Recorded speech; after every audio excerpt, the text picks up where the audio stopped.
ওং নমো ভগবতে বাসুদেবায় নমো। জয় শ্রীকৃষ্ণ। রাধে রাধে। নমস্কার বন্ধুরা। 21শে জুন 6ই আষাঢ় শনিবার সম্পন্ন হচ্ছে পবিত্র যোগিনী একাদশী। এই যোগিনী একাদশীর ব্রত উপবাস করলে ৮৮,০০০ ব্রাহ্মণকে ভোজন করানোর ফল অর্জন করা যায়। এই যোগিনী একাদশী প্রত্যেক বছর আষাঢ় মাসের কৃষ্ণপক্ষে পালিত হয়।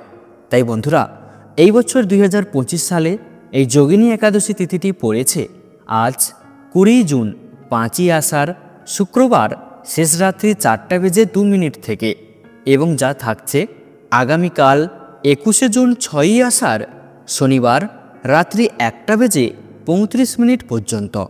বন্ধুরা, যেহেতু উদয়া তিথি মেনে একাদশীর উপবাস পালন করতে হয়, সেহেতু এই 2025 সালে যোগিনী একাদশী উপবাস পালন করা প্রয়োজন 21শে জুন 6ই আষাঢ় শনিবার।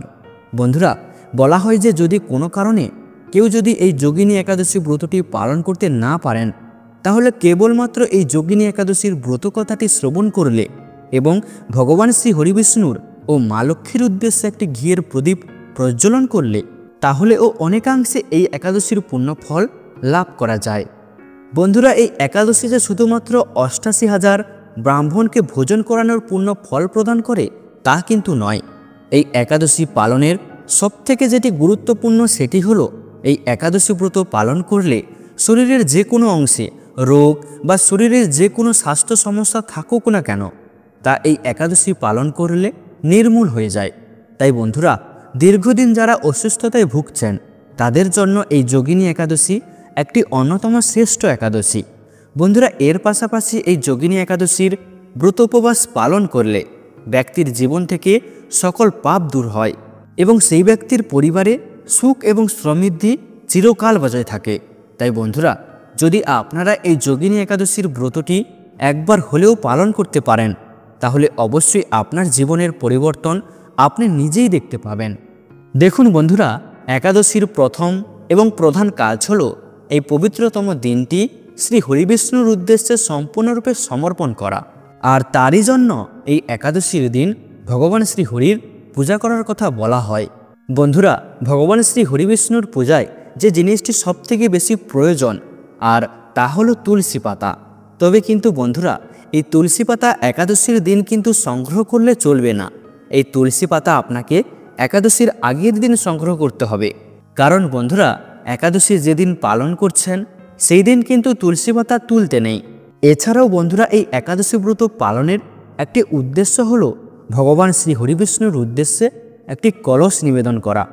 আপনারা এই দিন একটি মাটির কলসে জল ভর্তি করে কিছুটা অখণ্ড চাল এবং ভগবান শ্রী হরিবিষ্ণুর পছন্দের একটি গোটা ফল অবশ্যই ভগবান শ্রী হরিবিষ্ণুর উদ্দেশ্যে নিবেদন করতে হয়। বন্ধুরা, ফলের মধ্যে যে কোনো হলুদ রঙের ফল ভগবান শ্রী হরির উদ্দেশ্যে এই দিন অবশ্যই নিবেদন করুন। বন্ধুরা, আর একটা কথা আপনারা সবসময়ের জন্য মনে রাখবেন যে আপনি যদি একাদশী ব্রত পালন করেন তাহলে কখনোই এই দিনে চালের তৈরি অন্ন গ্রহণ করবেন না। এই দিন চালের তৈরি যে কোনো খাবার গ্রহণ করতে নেই এবং ওই চাল ভগবান শ্রী হরিবিষ্ণুর উদ্দেশ্যে নিবেদন করতে হয়। বন্ধুরা, এছাড়াও যে কোনো একাদশীর পূর্ণ ফল অর্জন করতে হলে সেই একাদশীর ব্রত কথাটি অবশ্যই শ্রবণ করতে হয়। তাই বন্ধুরা, আজ এই ভিডিওটিতে আপনাদের সামনে এই যোগিনী একাদশীর ব্রত কথাটি আলোচনা করব। তাই বন্ধুরা, আশা করি আপনারা অবশ্যই মনে ভক্তি রেখে এই ব্রত কথাটি শ্রবণ করবেন এবং এই ব্রত কথাটি শ্রবণ করে আপনাদের অবশ্যই ভালো লাগবে। আর বন্ধুরা, এই একাদশীর ব্রত কথাটি শ্রবণ করে যদি ভালো লাগে তাহলে কমেন্টে অবশ্যই ভগবান শ্রী হরিবিষ্ণুর নামটি অবশ্যই একবার কমেন্টে লিখে জানাবেন। তাহলে বন্ধুরা, এবার শুরু করছি যোগিনী একাদশীর ব্রত কথা। ব্রহ্মবৈত্য পুরাণে আষাঢ় মাসের কৃষ্ণপক্ষের একাদশী ব্রত মাহাত্ম্য যুধিষ্ঠির শ্রীকৃষ্ণ সংবাদরূপে বর্ণিত আছে। যুধিষ্ঠির বললেন, হে বাসুদেব, আষাঢ় মাসের কৃষ্ণপক্ষিয়া একাদশী মাহাত্ম্য কৃপাপূর্বক আমাকে বলুন। শ্রীকৃষ্ণ বললেন, হে মহারাজ, সকল পাপ বিনাশী ও মুক্তিপ্রদ এই উত্তম ব্রতের কথা বলছি, আপনি শ্রবণ করুন। আষাঢ় মাসের কৃষ্ণপক্ষিয়া একাদশী যোগিনী নামে খ্যাত। মহাপাপ নাশকারী এই তিথি ভবসাগরে পতিত মানুষের উদ্ধার লাভের একমাত্র নৌকা স্বরূপ। ব্রত পালনকারীদের পক্ষে এটি সর্বশ্রেষ্ঠ ব্রত বলে প্রসিদ্ধ। এই প্রসঙ্গে আপনাকে একটি পবিত্র পৌরাণিক কাহিনী বলছি। অলকা নগরে শিবভক্ত পরায়ণ কুবের নামে এক রাজা ছিল। তিনি প্রত্যহ শিব পূজা করতেন। তার হেমমালী নামে একজন মালী ছিল। প্রতিদিন শিব পূজার জন্য মানস সরোবর থেকে সে ফুল তুলে যক্ষরাজ কুবেরকে দিত। বিশালক্ষী নামে হেমমালীর এক পরমা রূপবতী পত্নী ছিল। সে তার সুন্দরী পত্নীর প্রতি অত্যন্ত আসক্ত ছিল। একদিন সে তার স্ত্রীর প্রতি কামশক্ত হয়ে পড়ল। রাজভবনে যাওয়ার কথাও ভুলে গেল। বেলা 2 প্রহর অতীত হল। অর্চনের সময় চলে যাচ্ছে দেখে রাজা ক্রুদ্ধ হলেন। মালীর বিলম্বের কারণ অনুসন্ধানে এক দূত প্রেরণ করলেন। দূত এসে রাজাকে বলল সে গৃহে স্ত্রীর সাথে আনন্দে মত্ত। দূতের কথা শুনে কুবের অত্যন্ত রেগে তখনই মালীকে তার সামনে হাজির করতে আদেশ দিল। এদিকে মালী কুবেরের পূজার সময় অতিবাহিত হয়েছে বুঝতে পেরে অত্যন্ত ভয় পেল। তাই স্নান না করেই সে রাজার কাছে উপস্থিত হলো। তাকে দেখামাত্র রাজা ক্রোধবশে চোখ রাঙিয়ে বললেন, রে পাপিষ্ঠ দুরাচার, তুই দেবপূজার পুষ্প আনতে অবজ্ঞা করেছিস, তাই আমি তোকে অভিশাপ দিচ্ছি। তুই শ্বেতক্রুষ্টগ্রস্ত হয়ে যা এবং তোর প্রিয়তমা ভার্যার সাথে তোর চিরবিয়োগ সংগঠিত হোক। রে নিষ্ঠ, তুই এখনই এই স্থান থেকে ভ্রষ্ট হয়ে অধোগতি লাভ কর। কুবেরের এই অভিশাপে হেমমালী পত্নীর সাথে স্বর্গভ্রষ্ট হয়ে দীর্ঘকাল যাবৎ কুষ্ঠরোগ ভোগ করতে লাগলো।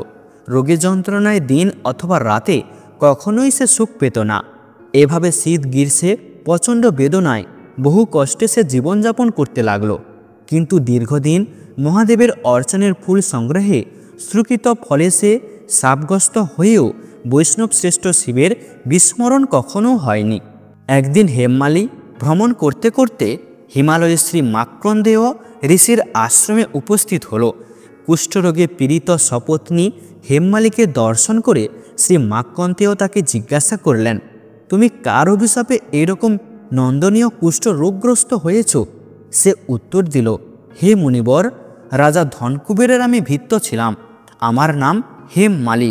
আমি প্রত্যহ মানস সরোবর থেকে ফুল তুলে শিব পূজার জন্য রাজাকে দিতাম। কিন্তু দুর্ভাগ্যক্রমে একদিন স্ত্রীর মনোরঞ্জন হেতু কামশক্ত হওয়ায় সেই ফুল দিতে বিলম্ব হয়। রাজার অভিশাপে এইরকম দুর্দশাগ্রস্ত হয়েছি। পরোপকারই সাধুদের স্বাভাবিক কর্ম। হে ঋষিশ্রেষ্ঠ, আমি অত্যন্ত অপরাধী। কৃপা করে আমার প্রতি প্রসন্ন হন।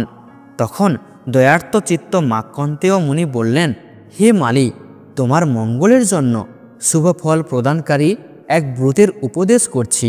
তুমি আষাঢ় মাসের কৃষ্ণপক্ষের যোগিনী নামক একাদশী ব্রত পালন করো। এই ব্রতের পূর্ণ প্রভাবে তুমি অবশ্যই কুষ্ঠব্যাধি থেকে মুক্তি হবে। শ্রীকৃষ্ণ বললেন। ঋষির উপদেশ শ্রবণ করে হেমমালী তাকে প্রণাম জানালো। পরে অত্যন্ত আনন্দে ঋষির আদেশ মতো নিষ্ঠার সঙ্গে যোগিনী একাদশী ব্রত পালন করল। এইভাবে হেমমালী সমস্ত রোগ থেকে মুক্ত হলো ও সপত্নী সহ সুখে জীবনযাপন করতে লাগলো।